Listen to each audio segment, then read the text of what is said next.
Hi guys, I'm Chad with Sunshine Spin Dyes. We get asked often what sort of brushes we use, and we thought we'd take the time to show you. So before we get into what brushes we do use, I thought I'd show you what brushes we no longer use and that we tried.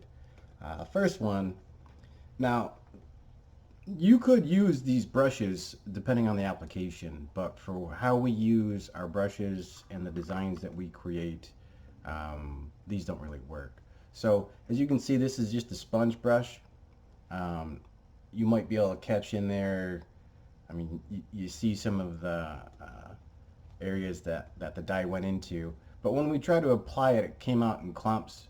But again, this was earlier on, and we don't do. I suppose if we were painting the entire disc or something like that, this might be. But there are other methods that we would recommend. So this we don't actually use anymore. Um, Q-tips. Q-tips are fantastic. We started out with these, but the challenge we have, if you look at your tips, you've got little hairs, right? And those little hairs to me are a big deal because I paint by the hair, not by the tip or brush. So these are great for shading. I like those, creating the feathering or any gradients. They work great if you're blending colors. I do like the Q-tips. Um, I just pulled out some just to give you an idea. I've tried lots of different packs, different types of brushes, you name it. And where I've landed and what I consistently get, over here, just these, it's Crafter's Choice. It's a gold Taklon brushes, and they keep the dye and they don't break apart. Don't recommend a couple of others, and I'm going to show you why.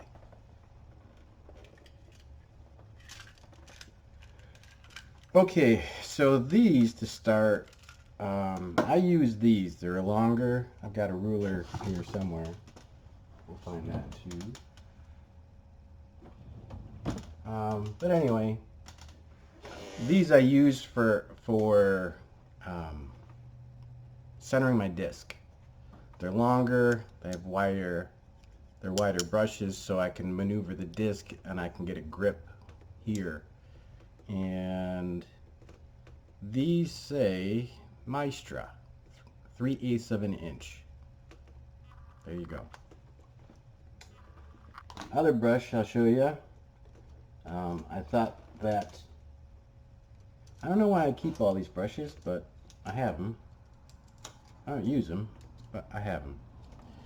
So at one point I bought stencil brushes because when we started stenciling ways back, I thought stencil brush. But the tips and how these are created, it would be very difficult for me to cut the lines that I like to. I suppose again, if we were trying to cover a larger surface, or I don't know. I just haven't tested them. It just didn't make sense to me. So I don't use these stencil brushes, and I apologize to the company because they may not like it, but I'll tell you what they are. These are plaid brushes. They look good, but I haven't used them. And I will show you a brush that I would tell you not to get. Okay, so here's one. This one is made by, man, see, I'm getting old. Royal and Langnickel. Feels nice. Okay, but Royal and Langnickel, I'm not sure if you can get in on the detail of this. Okay, but the tip of that brush, the I'm not sure what you call them, but the pieces at the end fell off. Okay, so what I learned a long ago is that these little pieces that broke off, they ended up in my disc. Okay, and I don't throw it away because then it reminds me not to buy Royal Langnickel, because the dyes that I use, acetone based dyes, somehow, some way they eat apart at this brush.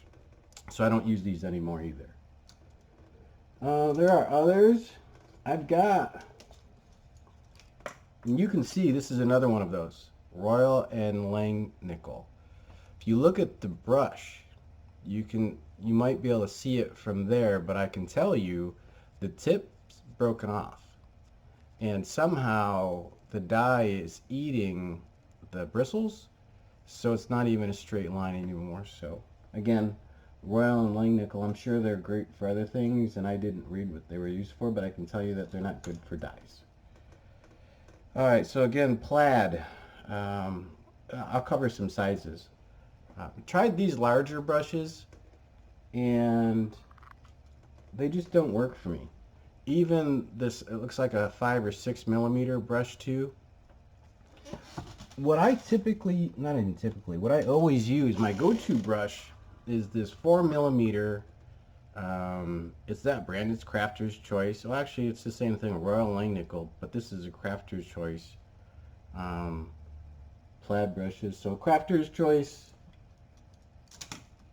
works. And this one, I measured it, it's a 4 millimeter. Yeah, I have one for each color. So I've got one for my primary colors, my blues, blacks, purples, so on and so forth. Mixing dyes to me is not fun, even in the brushes. So I'd recommend getting a bunch of these and then just using them for your colors. Mine is the 4 millimeter. And I'll show you some of the details of why it makes it my favorite. Okay, and then I've got others that I'll show you as my primary brush set. Alright. Okay. I got 3 primary brushes that I use. I've got a 4 millimeter flat, and that allows me to cut in because I will brush with the side. I'll brush it wide, and then I'll also brush it with just the tip. Or sorry, the corner. Okay, I use the corner when I'm doing feathering. I'm trying to bring it up gradually, and it gives it nice rows. So I'll use the side if I'm trying to cut in at an angle as well. The angled tips, I like these for cutting in sharp lines. So again, it depends on what you're creating. So blending, I'll use the corner of this one. The angled tips, I'll use that for cutting in. Now if I'm trying to get super tight lines, I'll use the pointed tip. That one allows me to get in real close and real tight, and that's primarily what I use. What else can I tell you about brushes? Application in your brushes is, I learned that early on. It's critical. In your dyes, I use a quick coat and I use Spike It. I use both. I think it's up to the individual dyer. I'm a part of different groups, and some only use quick coat. We use Spike It. Spike It has chosen to partner with us and support the disc dyeing community and extend additional savings to you guys. But what I wanted to show you with any of these bottles, I use the smaller ones, especially when I'm painting. The reason why I use the smaller ones is I've heard the horror stories. I've heard about people that this dye ended up opening and it exploded all over their house, and I can tell you cleaning this dye up is not fun. So unless, not even, my general rule of thumb and what I try to do is if it's open, I'm holding it. And if I'm not using it, I close it. I don't want to spill this stuff. I've spilled some of this stuff on my stuff, and it's not good.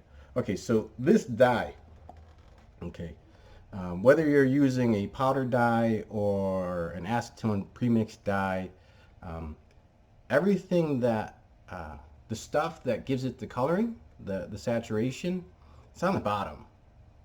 Okay, so when you are trying to apply, don't put your brush all the way at the bottom because you just don't need it. I do shake these up, but I give it a minute or two for everything to settle down before I start putting my brush in, right? So after you open it, okay, I only dip the very tip. I don't dip the whole thing. I try to only dip the tip, okay? It doesn't get, I don't want a lot of dye on the brush tip. I want it so that I can add it gradually. to me, applying dyes slower and lighter just gives it a more vibrant, nicer look. The other thing that the other problem you can create when you're just in a rush and or you're applying too much to your disc is you get these clumps. I created a disc a while back that would give me an idea of colors. Not talking about that today, but I wanted to show you what I was talking about. So this is a Latitude 64 gauntlet. We are proud partners with Latitude 64. If you would like any of these discs, we'd be happy to get them for you. But brushes and then applications. Okay, so the gauntlet. I'm going to do my best to bring it in nice and tight. I actually wouldn't recommend using this sort of plastic to dye. This was earlier on in my disc dyeing career, but it did help me understand how colors would look when I would apply them. So, okay, now this, I'm going to try to bring it in tight. And this, it was an orange stamp, and I tried working with orange. Orange has its challenges because it comes out clumpy. Or it comes out super light. So at that time when I was doing this, I just didn't have the patience. So patience is key. But if you look at this disc, you can see the heavy streaking and the actual pigment and dye that I was putting into the disc. And yeah, no, that doesn't look good. So anyway, this is what will happen if and when you put too much dye onto your brush and then you try to apply it. The other thing that I learned, and you can't see it in this video, right? But when I put my fingers over the rim of this disc where I had heavy dye on, there's ridges.